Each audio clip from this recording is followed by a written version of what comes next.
Good afternoon everybody. देखिए, 8वां chapter प्राथमिक व्यवसाय ये कल मैंने आपको पूरा करा दिया था। तो आज हम पाठ्य पुस्तक के प्रश्नोत्तरों के बारे में चर्चा करेंगे और फिर कल से जो है नया चैप्टर शुरू करेंगे।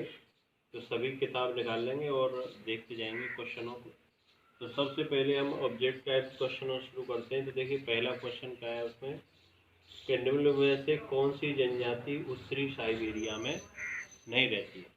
तो जिस दिन अपन ने ये चैप्टर शुरू किया था उसी दिन मैंने आपको बताया था विभिन्न जनजातियों के बारे में कि कौन सी जनजाति किस क्षेत्र में रहती है। तो देखिए, सेमोयड्स, तुंग, याकूत और एस्किमो ये उत्तरी क्षेत्रों में रहने वाली जनजातियाँ हैं, लेकिन एस्किमो जो जनजाति है ये उत्तरी साइबेरिया क्षेत्र में नहीं रहती है। बाकी ये तीनों पाई जाती है। ठीक है, तो इसका जो ऑप्शन होगा आंसर सही वो एस्किमो जनजाति होगा, चौथा वाला। ठीक।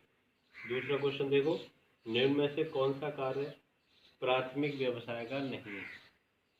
आखिर ये शुरुआत में अपन ने पढ़ा था, प्राथमिक व्यवसाय में आता है। इसी प्रकार संग्रहण भी आता है, मछली पकड़ना भी प्राथमिक में आता है। विनिर्माण, केवल विनिर्माण जो है ये किस में आता है, द्वितीयक सेक्टर में आता है। ठीक है, तो इसका जो आंसर होगा वो चौथा ही होगा, विनिर्माण। तीसरा क्वेश्चन देखो, निम्न में से कौन सी रोपण फसल नहीं है, यानी नहीं है पूछ रहा है वो। चावल, चावल आप जानते हो एक एक पौधे की रोपण किया जाता है। इसके बाद है गेहूँ, गेहूँ की जो बुवाई आपके आसपास भी होती होगी। गेहूँ की बुवाई किससे करते हैं, मशीन से करते हैं। तो ये रोपण फसल नहीं है। बाकी गन्ना और चाय ये भी रोपण फसलों में ही आती है। तो इसका आंसर ये बे नंबर का सही होगा, दूसरा गेहूँ। और फिर उसके बाद चौथा क्वेश्चन देखो, निम्न में से कौन सी कृषि का विकास यूरोपीय औपनिवेशिक समूह के द्वारा किया गया था। यानी जो औपनिवेशिक काल की बात हो रही है कि इन्होंने कौन सी खेती का जो है विकास किया था। ट्रक फार्मिंग इसका भी नहीं किया था, मिश्रित कृषि इसका भी नहीं किया था, जीवन निर्वहन कृषि ये तो उनसे भी पहले हमारे देश में प्रचलित थी, क्योंकि कृषि का विकास ही हमारे देश से हुआ है, एशिया से हुआ है। और चौथे नंबर की आती है रोपण कृषि, ये बिल्कुल आंसर सही है, तीसरे नंबर का रोपण कृषि। क्योंकि रोपण कृषि का विकास जो है यूरोपीय देशों ने ही किया था, क्योंकि ये उष्णकटिबंधीय फसलें यूरोपीय देशों में होती नहीं, जो वो शीतकटिबंध में आता है। तो इन्होंने यहाँ यूरोप एशियाई देशों में आकर के, उष्णकटिबंधीय क्षेत्रों में आकर के और उष्णकटिबंधीय फसलों की जैसे चाय, कॉफ़ी, कहवा, रबर, गन्ना, इन चीज़ों के यहाँ पे बागान बड़े स्तर पर लगाए। तो ये सब रोपण रूप से किया था। तो इनकी शुरुआत यूरोपीय लोगों के द्वारा ही की गई। तीसरा आंसर इसमें सही होगा, रोपण कृषि। पांचवा देखो, निम्न प्रदेशों में से किसमें वाणिज्य अनाज कृषि नहीं की जाती है। वाणिज्य अनाज कृषि की बात हो रही है, तो कौन कौन सी घास के मैदान है। ये सारे घास के मैदान दे रखे हैं। तो देखिए, प्रेरिस ये घास का मैदान है, इसमें होती है वाणिज्य अनाज कृषि। पंपास और डाउन्स ये भी है। केवल समाना क्षेत्र ये उष्णकटिबंधीय घास के मैदानों में आती है, इसलिए उष्णकटिबंध में क्या है, गेहूँ की खेती नहीं होती है। प्रेरीज, पंपाज और डाउन क्षेत्र ये तीनों ही जो है शीतोष्ण कटिबंधीय घास के मैदानों में आते हैं। यहाँ बड़े स्तर पर वाणिज्य अनाज कृषि की जाती है। ठीक है। छठा क्वेश्चन देखो, व्यापारिक स्तर पर लकड़ी काटने का व्यवसाय कौन से क्षेत्र में किया जाता है। इसलिए मैंने बताया था कि शीतोष्ण कटिबंधीय कोणधारी वन। ठीक है, शीतोष्ण कटिबंधीय कोणधारी जो वन है वहाँ पर बड़े स्तर पर व्यापारिक स्तर पर जो है लकड़ी काटने का कार्य किया जाता है। तो इसमें सबसे पहला जो सही है कोणधारी वन, ये बिल्कुल सही है। यहाँ पे ये कार्य होता है, व्यापारिक स्तर पर लकड़ी काटने का कार्य किया जाता है। तो ये हो गए आपके ऑब्जेक्टिव टाइप। और फिर हम देखते हैं अति लघुत्तरांक।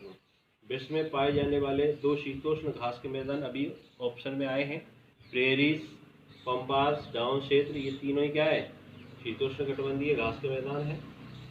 ब्राज़ील में कहवा के बागानों को क्या कहते हैं, तो उनको फेजेंडा कहा जाता है। उस दिन भी मैंने बताया था, क्वेश्चन भी दिया है मैंने आपको। मछलियों की लगभग कितनी किस्में व्यापारिक दृष्टि से महत्वपूर्ण है। देखिए, ये क्वेश्चन जो है आउट ऑफ आपके चैप्टर से। ठीक है, आपके चैप्टर में इसका कोई आंसर नहीं है, फिर मैं आपको बता देता हूँ कि करीब 1800 प्रकार की किस्में पाई जाती है मछलियों की, और उनमें से आधे से भी कम जो है वो व्यापारिक दृष्टि से महत्वपूर्ण होती है। तो ऐसे ही आप इसका आंसर आप लिख लें। गहन निर्वहन कृषि की विशेषताएं बताइए। गहन निर्वहन कृषि मैंने आपको बता दिया था, इसको दो स्तरों पर रखा गया है, चावल प्रधान और गेहूं प्रधान। ये भी एक कृषि की विशेषता हो जाएगी। इसमें गहन निर्वहन कृषि में भूमि का अधिकाधिक उपयोग किया जाता है। भूमि को बिल्कुल भी खाली नहीं छोड़ा जाता, वर्ष में 2 या 3 फसलें ली जाती हैं। और आज ज़्यादा इसमें यानी कि देसी खाद के अलावा रासायनिक खाद वगैरह इन सब का उपयोग किया जाता है। तो इसकी बहुत सारी विशेषताएं मैंने क्वेश्चन भी आपके लिए दिया है, तो ये आप देख लेना। और जो क्वेश्चन करा दिए उनको दोबारा नहीं करना, और जो क्वेश्चन मैंने आपको होमवर्क में नहीं दिए हैं उनको आज के होमवर्क की डेट डाल के आप लेना। प्राथमिक व्यवसायों कोई 4 उदाहरण, बहुत सारे उदाहरण मैंने 5-6 आपको बता दिए और इन्हीं के बारे में चर्चा कर रहे हैं। लकड़ी काटना, संग्रहण करना, मछली पकड़ना, कृषि कार्य करना, ठीक है, खनन कार्य करना, आखेट करना, ये सब क्या है, प्राथमिक व्यवसाय उदाहरण है। व्यापारिक पशुपालन के क्षेत्रों के नाम बताइए।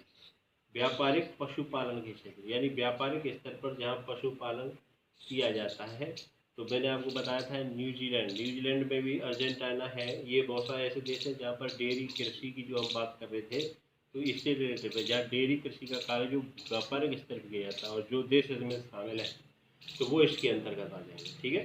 तो 3-4 देश है और उनके नाम भी लिखा है मैंने कि जो दुग्ध कृषि का विकास कहाँ कहाँ हुआ है, तो वही इसका आंसर होगा। 13वां क्वेश्चन देखो, ट्रक कृषि का क्या अर्थ है, ये मैंने आपको करवाई दिया है। उसकी प्रमुख विशेषता, ये मैं क्वेश्चन मैंने करा दिया है कि ट्रक कृषि, इसका जो साग सब्जी कृषि भी इसको कहते हैं, और ये इस बात पर निर्भर करता है कि उत्पादन क्षेत्रों से और खपत केंद्रों तक या बाजारों तक इस ट्रक के द्वारा एक रात में तय की गई दूरी यानी कितनी दूरी तय की जाती है, तो इसी आधार पर इसका नाम ट्रक कृषि रखा गया था। इसकी विशेषता मैंने आपको बता दी है। बागाती कृषि की क्या विशेषता है, ये भी मैंने आपको बता दिया है कि बहुत ही विशेषीकृत कृषि है, और इसमें विभिन्न प्रकार की फसल पर विशेष रूप से ध्यान दिया जाता है। जैसे चाय तो चाय की बागानी होंगी, गन्ना है तो गन्ना का ही होगा, कॉफ़ी है तो कॉफ़ी रहेगी, रबर रहेगी तो रबर ही के बागान पाए जाएंगे बड़े स्तर पर, ठीक है। पूरी तरह से वैज्ञानिक रीति से खेती की जाती है। ऐसी बहुत सारी विशेषताएँ जो आप कर सकते हो। खनन कार्य को प्रभावित करने वाले कारक, ये मैंने कल ही आपको बताया था, 2 कारक हैं, प्राकृतिक और मानवीय कारक। ये क्वेश्चन भी मैंने आपको दे दिया था। तो आज इसके क्वेश्चन आंसर मैंने आपको करा दिए, और कल जो है हम नए चैप्टर के साथ यानी द्वितीयक व्यवसाय सेकेंडरी ऑक्यूपेशन के बारे में चर्चा करेंगे। तो आज इतना ही, थैंक यू।